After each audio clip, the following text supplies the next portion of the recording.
중국이 우리나라 서해 바다에 잠정 조치 수역이라는 곳이 있습니다. 자, 여기에다가 대형 철제 구조물을 설치해 놨는데요. 이 내용물이 뭔가 봤더니 폐시추선을 개조한 것으로 파악이 됐습니다. 앞으로 논란이 될 걸로 보이는데요. 영상 보면서 잠시 설명드리겠습니다. 바로 이 시추선입니다. 지난 2022년에 중국이 서해 잠정 조치 수역에 설치한 구조물인데요. 옆에 보면 저렇게 영어로 애틀랜틱 암스테르담이라고 적혀 있습니다. 이 이력을 조회해 봤더니 선박 이력에 이렇게 나옵니다. 석유 시추선으로 사용했다가 이미 폐기된 선박을 사들인 것으로, 그래서 저기다 설치한 것으로 파악이 됐습니다. 미국의 위성업체 스카이파이가 분석한 위성 사진 내용입니다. 위에서 내려다본 모습인데요. 이 구조물에는 보시는 것처럼 헬리콥터 이착륙장이 있고요. 노란색으로 보이는 철제다리, 대형 철제다리 3개가 있는 것으로 확인되고 있습니다. 영상으로 보신 이 인공 구조물, 저희가 크기를 짐작하시게 좀 그림으로 그려봤는데요. 가로 100m, 세로 80m입니다. 웬만한 축구장 크기인데요. 사실상 미니 인공섬이 아니냐라고 분석할 수 있겠습니다. 자, 특히 이 구조물에는요, 중국이 지난 2018년과 지난해 설치한 설란 1호, 설란 2호 이 구조물들과 매우 가까운 거리에 있습니다. 자, 중국이 서해 바다에 무언가 영향력을 끼치고 서해 공정을 본격화하려는 게 아니냐, 이런 우려의 목소리가 나오고 있습니다. 자, 우리 정부는 마땅한 대응을 해야 되겠다. 그래서 비례 대응 시설을 설치하는 방안을 고민 중입니다. 이런 가운데 중국 측에서는 이성적으로 접근하길 바란다라는 입장을 밝혔습니다. 단순 해상 구조물로 지금 알고 있고요. 구체적인 재원은 아직까지 확인된 바가 없습니다.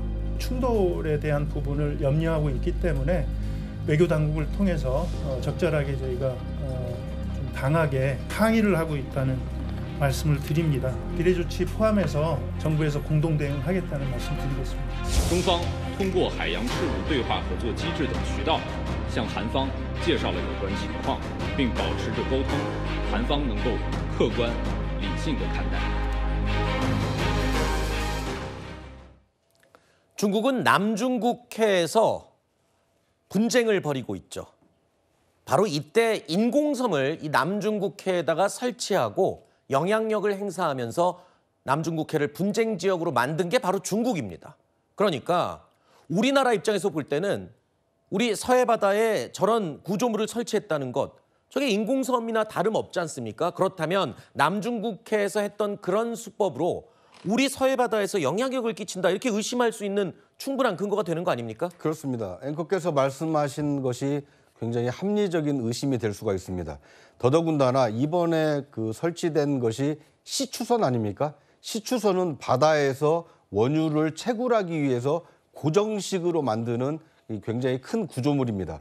그런데 이것은 아직까지는 섬의 형태는 아닙니다만 이 고정식 시추선이 하나 있음으로 인해서 그 주변에 관련된 시설을 얼마든지 확장해 나갈 수 있기 때문에 이 폐시추선이 앞으로 인공섬을 구축하기 위한 시발점 아니냐, 이런 합리적 의심을 하고 있는 것입니다. 네. 왜냐하면 서해에서는 지금 처음 이게 발견이 됐습니다만 지금 필리핀이나 베트남과 이 남중국해 해변에서 인공섬과 관련돼서 그 동남아시아 국가들과 중국이 충돌을 하고 있는데, 그 충돌하고 있는 이유가 남중국해에 없던 시설을 만들어서 여기까지가 이 중국의 관할 바다다, 이렇게 주장을 하다 보니까 그렇죠. 이 관할권 무역이 문제가 생겨서 이게 국가 간 지금 분쟁이 되고 있습니다. 네. 이번에 중국이 설치한 곳은 자기 영토로부터 12해리까지는 배타적 경제 수역으로 보장을 받지만 네. 나머지 수역은 공해상 네. 공유 수역이거든요. 네네. 함께 쓸 수 있는 바다인데 그 바다 중에 중국에 가까운 이 공해 수역에 저 시설을 했기 때문에 앞으로 저 시설을 기반으로 해서 점점점 한반도에 가깝게 뭔가를 설치를 한다라면 이 바다의 어떤 이용권, 그 영유권 문제가 발생할 수 있기 때문에 네. 우리 정부로서도 적극 대응할 필요가 있어 보입니다. 왜 어릴 때 땅 따먹기라는 놀이하면 이 돌을 쳐서 더 영역을 넓혀가는 그런 놀이가 저는 얼른 떠오르는데, 저런 식으로 인공섬을 바다에다가 하나씩 하나씩 멀리 배치하면서 중국이 영향권을 확대한다. 뭐 이렇게 지금 제가 이해를 하면 되겠습니까?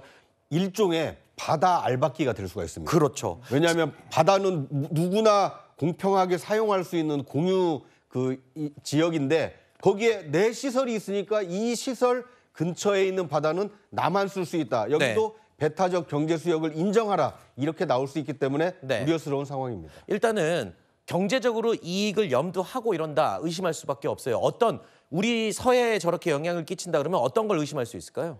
사실 우리나라 입장에서는 저런 그 거대 구조물이 존재한다라는 것 자체로 심각한 위협이 될 수가 있는 거거든요. 일단 바다의 수질 오염 문제를 또 걱정하지 않을 수가 없지 않습니까? 저 선란이라는 것이 직경 70m에 높이가 71m나 되는 그런 구조물입니다. 계속해서 저 같은 자리에 알박기를 하고 있는 것만으로도 이 중금속 오염 등이 심각하게 문제가 되는 거고요. 또한 이 두 번째로 지금 중국에서 저 시설물이 어떤 뭐 양식을 위한 그런 구조물이라고 주장을 하고 있습니다. 그런데 그것이 맞다라고 치더라도 어떤 항생제나 사료가 이 지속적으로 투입이 되면서 또 이제 수질 오염으로 이어질 수가 있는 거거든요. 더 큰 문제는 저 구조물로 끝나는 것이 아니라 저 구조물 인근에 이 500m 정도의 안전 지역을 추가적으로 구축을 할 수가 있습니다. 그렇다라 그러면 그 지역에는 저희 선박들이 입장을 할 수가 없게 되는 문제가 발생을 하는 것이고요. 그렇기 때문에 이성적으로 봤을 때도 이런 것들은 타국의 입장에서 심각하게 저해가 될 수 있는 문제이기 때문에 중국이야말로 이성적으로 이것을 정리할 필요가 있다라고 저는 보고 있습니다. 네, 뭐 중국 측에서는